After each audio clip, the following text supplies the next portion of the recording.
ನಮಸ್ಕಾರ ಗೆಳೆಯರ ವೀಕ್ಷಕರೇ, ಇದು ವಿಜಯದಾಸರ ಕಟ್ಟೆ. ಸರಿ ಸುಮಾರು 275 ವರ್ಷಗಳ ಕೆಳಗೆ ಇಲ್ಲಿದ್ದಂತೆ ಧ್ಯಾನ ಮಾಡ್ತಿದ್ರಂತೆ. ಇಲ್ಲಿ ಒಂದು ಪ್ರತೀತಿ ಇದೆ. ಇಂದಿಗೆ 275 ವರ್ಷಗಳಾದವು. ತಾವೆಲ್ಲ ನೋಡ್ತಾ ಇದ್ದೀರಿ, ವಿಶಾಲವಾದ ಮರ ಇದೆ.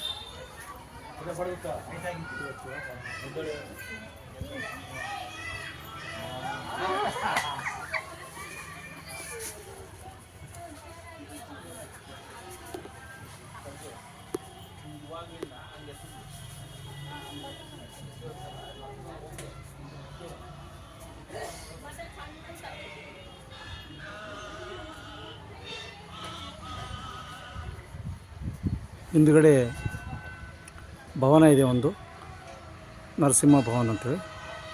ಅನ್ನದಾನಕ್ಕೆ ಮತ್ತು ಯಾವುದೇ ರೀತಿಯ ಸಮಾರಂಭಗಳಿಗೆ ಬರುತ್ತೆ. ಇಲ್ಲಿಂದ ತಾವು ನೋಡಬಹುದು, ಅಲ್ಲಿದೆ ನದಿ, ಅಲ್ಲಿದೆ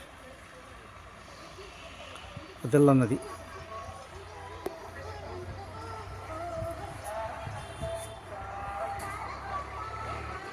ವಿಶಾಲವಾಗಿದೆ.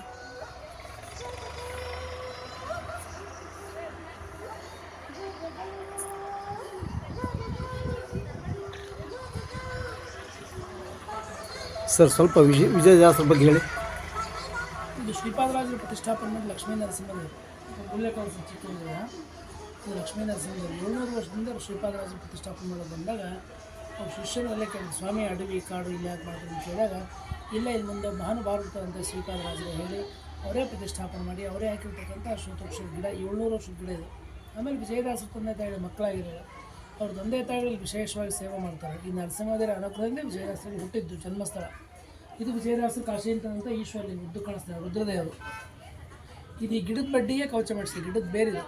ಹೌದು. ವಿಜಯದಾಸರು ಇಲ್ಲೇ ಕೂತು ಅನುಷ್ಠಾನ ಮಾಡಿದ ಜಾಗ, ಅವ್ರು ಕೂತು ಹಾಡು ಸುಳಾದಿ ಬರೆದಿದ್ದ ಜಾಗ ಎಲ್ಲ ಇಲ್ಲೇ. ಅದಕ್ಕೆ ವಿಜಯದಾಸರ ಕಟ್ಟೆ ಅಂತ ಹೆಸರು. 72 ವರ್ಷ ಇಲ್ಲೇ ಇದ್ರು ವಿಜಯದಾಸರು. ಲಾಸ್ಟಿಗೆ ಅಂತ್ಯಕಾಲಕ್ಕೆ ಅವ್ರು ಚಿಪಿಯರಿಗೆ ಹೋದ್ರು, ಅಲ್ಲೇ ಕಾಲವಾಗಿದ್ದು ವಿಜಯದಾಸರು. ಅವಾಗ ಇಲ್ಲಿ ಶಿಷ್ಯರು ಎಲ್ಲೇ ಕೇಳಿದ್ರು, ಸ್ವಾಮಿ ನೀವು ಅಲ್ಲೇ ಹೋಗ್ಬಿಟ್ಟು ಮುಂದೆ ಇಲ್ಲಿ ಹೆಂಗೆ ಅಂತ ಕೇಳಿದಾಗ, ಇಲ್ಲ ಒಂದು ಅಂಶ ಅಂದರೆ ಗಿಡದಲ್ಲೇ ಇರ್ತಂತ ವಿಜಯದಾಸರು ಸೂಚನೆ ಕೊಡ್ತಾರೆ. ಅದೇ ಪ್ರಕಾರ ನಾವು ಪ್ರತಿನಿತ್ಯ ಹೊರಗಡೆ ಗಿಡಕ್ಕೆ ಅಭಿಷೇಕ ಹಸ್ತೋಕ್ಕೆಲ್ಲ ಮಾಡ್ತೀವಿ. ಆರಾಧನೆ ಕೂಡ ವಿಶೇಷ ಅಲಂಕಾರ ಹೊರಗಡೆ ಗಿಡಕ್ಕೆ ಮಾಡ್ತೀವಿ. ಹಿಂದುಗಡೆ ಇರೋದು ಯಾವ ಭವನ? ಶ್ರೀಪಾದರಾಜರ ಭವನ. ಶ್ರೀಪಾದರಾಜರ ಭವನ. ವಿಜಯದಾಸ ಅಂದರೆ ಸಮಾರಂಭ ಮತ್ತು ಅನ್ನದಾನಕ್ಕೆ. ಅನ್ನದಾನಕ್ಕೆ ಸಮಾರಂಭ. ವಿಜಯದಾಸಾರೇ ಸಭಾಮಂಟಪ ಅಂತ ಒಂದು. ನಮ್ಮಲ್ಲಿ ರೂಮ್ಸ್ ಇದೆ.